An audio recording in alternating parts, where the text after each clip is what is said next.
Hello, everybody, and welcome into the Week 13 Film Room. I'm Evan Lazar for CLNS Media. Today, we are going to break down the Patriots' rushing attack against the Buffalo Bills' run defense.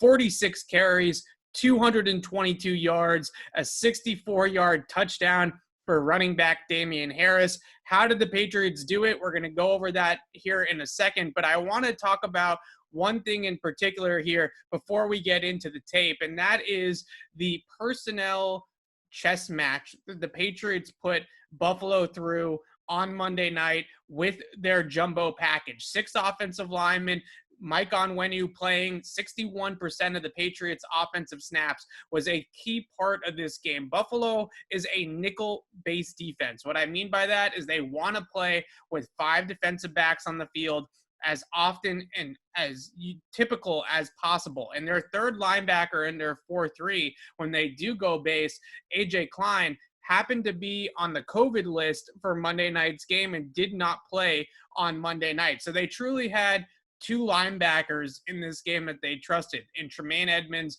and Matt Milano. And they had to throw a practice squad linebacker on there as their third linebacker in base defense. And let me just read off the stats here that the Patriots had rushing on Buffalo's base defense. 28 attempts, 149 yards, the touchdown by Damian Harris, 7 first down runs, 5.3 yards per rush. So a big part of this game was the Patriots forcing Buffalo to play in a package they did not want to play in defensively, and that was base defense with only 4 defensive backs on the field. And as I mentioned, I think one of the bigger storylines that's not being talked about in this game is the fact that Buffalo did not have the linebacker depth to play base defense effectively against New England on Monday night. No AJ Klein.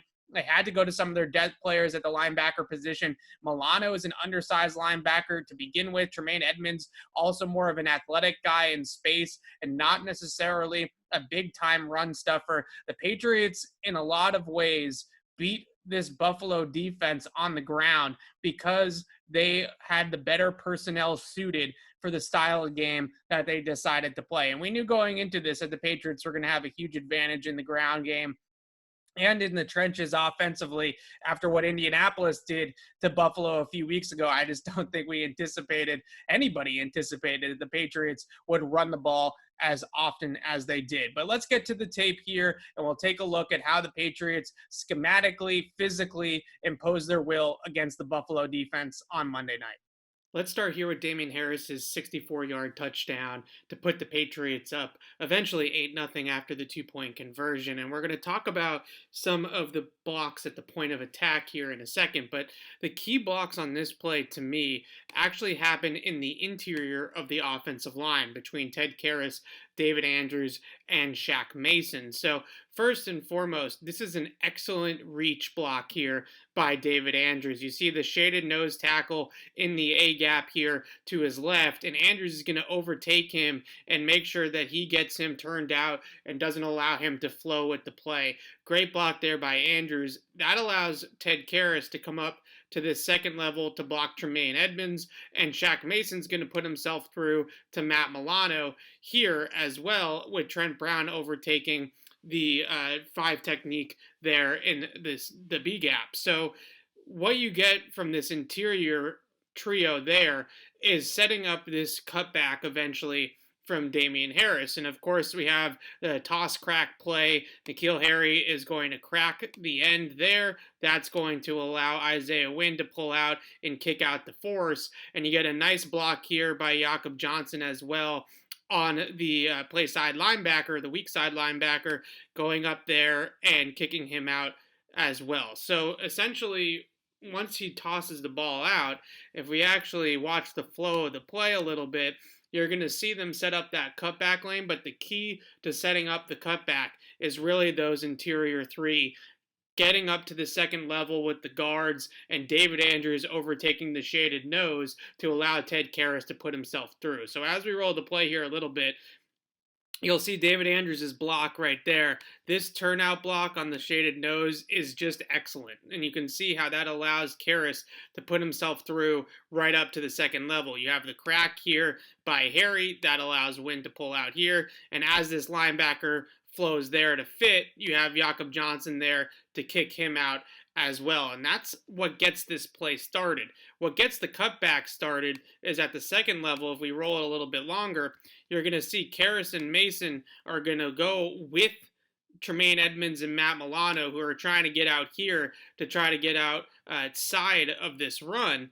And they're just going to let them do it. And they're going to just flow them backwards here and let them go towards the sideline. And they're going to just work against their momentum there, right? They're just going to allow them to run themselves out of the play. So you got Jakob Johnson with a great block here on the whole player there in the fit, getting out that linebacker. You see Isaiah Wynn, he's executed his pull block after N'Keal Harry gets the edge, and you can see that cutback lane forming a little bit. And if we roll it a little bit more, there's the cutback lane, and Damian Harris is to daylight. So we'll play the play in full speed here in a second, and I really want you to key in on those interior blocks in the trio. You see David Andrews overtakes, Ted Karras gets up to the second level with Shaq Mason, and they're able to create that cutback lane for Damian Harris. Just an excellent blocking and execution there by the Patriots to get that play and hit that home run and really change the entire game. I was there in the stadium, and let me tell you, that stadium went silent and completely flipped when Damian Harris made this turn upfield and ran this play into the end zone. I have never heard Buffalo so quiet before, outside of maybe Devin McCourty's pick 6 in 2018. This was a home run play, and the entire stadium went silent after that, and you can feel the nerves of the stadium as well after that, knowing, oh God, here we go again. The Patriots are going to beat us again on our own turf. This play here is a 3rd down and 4, and we're going to get to the scheme of the day, or the blocking concept of the day in G lead here in a second. But I want to break down this play because I think it's a great game plan call by Josh McDaniels. So the Patriots knew that Buffalo was going to run this 4-3 over front, this over G front, where you have the B gap here uncovered with Tremaine Edmonds in there. Milano's in the A gap bubble, but you're going to have some gaps here on the line of scrimmage that are uncovered. And what the Patriots do here is they run what's called a trap scheme, because they know that this one technique and this 3 technique at Oliver, they're going to try to shoot up the field in one gap and really shoot the gap and get up the field and blow up this play in the backfield. This is 3rd and 4 in the second quarter. The Patriots would eventually get a field goal on this drive, and this is a key play in the entire game to pick up a 1st down on 3rd down on the ground was critical here for the Patriots. So what's going to happen in the scheme is David Andrews is going to exchange assignments essentially with Karras. So Andrews is going to come and he is going to get Ed Oliver, and Karras is going to get the shaded nose, and that exchange invites those 2 guys to rush and commit themselves too far up the field, and that's going to open the hole for Brandon Bolden. So in a lot of ways, what you get here with this trap scheme is, first and foremost, like I just said, it's almost like a screen in a way where it invites the rushers up the field. But secondly to that, after the rushers are invited up the field, they start getting hit from weird angles, right? Why are these guys hitting me in this direction is something that goes through these defensive linemen's heads.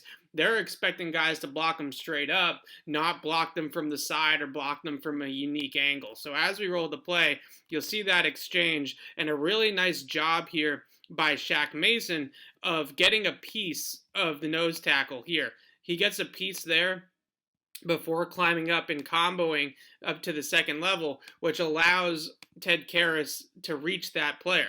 If he doesn't do it, and he combos up to Milano, my fault. So here, he's going to get a piece, and then he's going to combo up to Milano to help Brandon Bolden and spring Brandon Bolden here.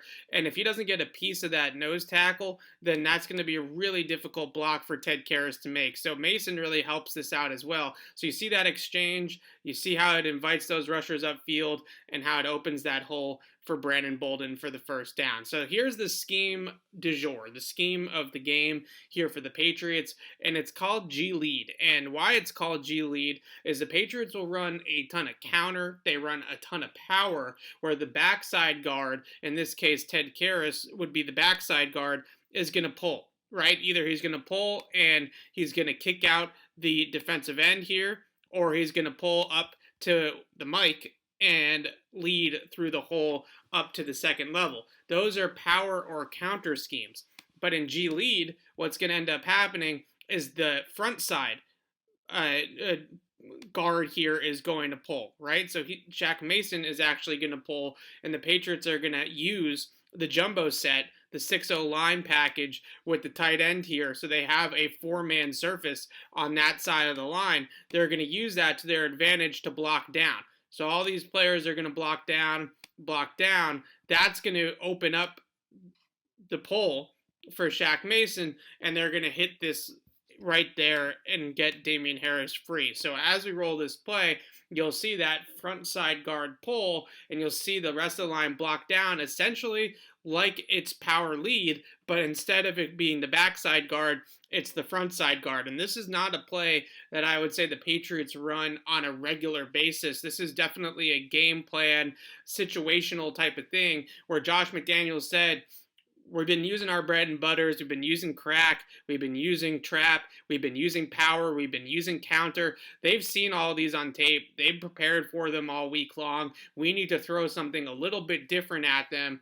And this was the play that they decided to throw. So as we roll the play here a little bit, you'll see they're going to cave this in, and they're going to block and wash down just like you would if you were blocking power or counter, but you have Mason here pulling out instead of the backside guard. And you have Jakob Johnson, which is G lead in a way, right? Because you also have the fullback too. So you see these two players at the second level, and you can see how the Patriots are getting hat on a hat here, right? Because they have two more blockers coming with Mason and Jakob Johnson. So they get up to the second level there. Mason kicks out the defensive back. Jakob leads for the hole on Milano, and a really nice job here by Damien Harris to stay patient behind that block and let the blocking form. And if he doesn't have a gimpy hamstring there, that might be a much longer game. But I want to play it in full speed for you again so you can see what ends up happening here on this front side. So Trent Brown blocks down, Onwenu blocks down, Jonnu Smith blocks down, and then we're going to pull Mason to the corner there, kick him out. Jakob leads to the hole to the linebacker there, and that's how you create this crease for Damien Harris,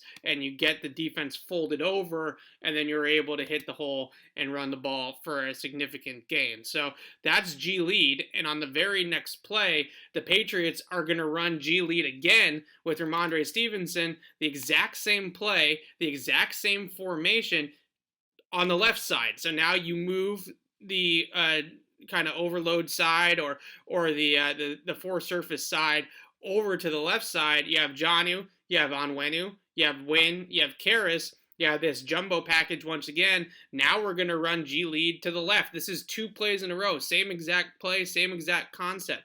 This time, block down, block down, block down, pull, lead, and there's the crease, right?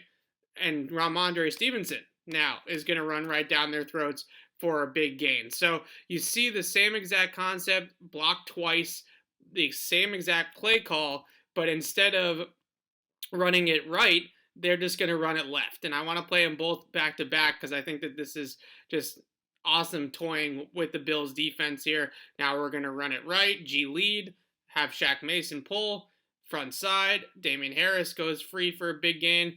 Next time we're going to run it left, Ted Karras pulls, they do the same exact blocking concept, and they gain another chunk play on the ground. So the Patriots had a ton of success with G lead. They had a ton of success with this crack toss, obviously. We can play them all through now. Watch those interior blocks. That's the key to set up this cutback lane. Great job by Wynn and Jakob Johnson as well on the play side blocks and N'Keal Harry kicking out the edge. There's the huge touchdown play to Damien Harris. Now we get the trap scheme, right? Exchanging there at the line of scrimmage. Shaq Mason with that great combination block, helping on the shaded nose and up to the linebacker. G lead right this time. Shaq Mason pulls, Jakob Johnson leads through the hole, big gain for Damian Harris in the open field there, and now we're going to do G lead to the left. Same exact play, just to the left side, same personnel, same formation, and Ramondre Stevenson hits it. So the Patriots did an excellent job of complementing all of their runs together in this game, using some schematic wrinkles with trap and G lead that maybe the Bills weren't as prepared for as some of their bread and butter staples, and just an excellent job of patience and understanding of blocking schemes, and of course, I mean by Josh McDaniels and Bill Belichick there, but of course the execution by the players, hat on a hat all game long, out-muscled them, outplayed them. Just a fantastic effort on the ground from the New England Patriots, and we got to watch G lead one more time because it's just too good to not watch it 10 times in a row. You see that hole. That is a huge hole in the NFL for Damian Harris. Just an excellent job by the Patriots offensive line, and tip your cap. Don't win a lot of games only throwing the ball 3 times, and the Patriots pulled it off against Buffalo.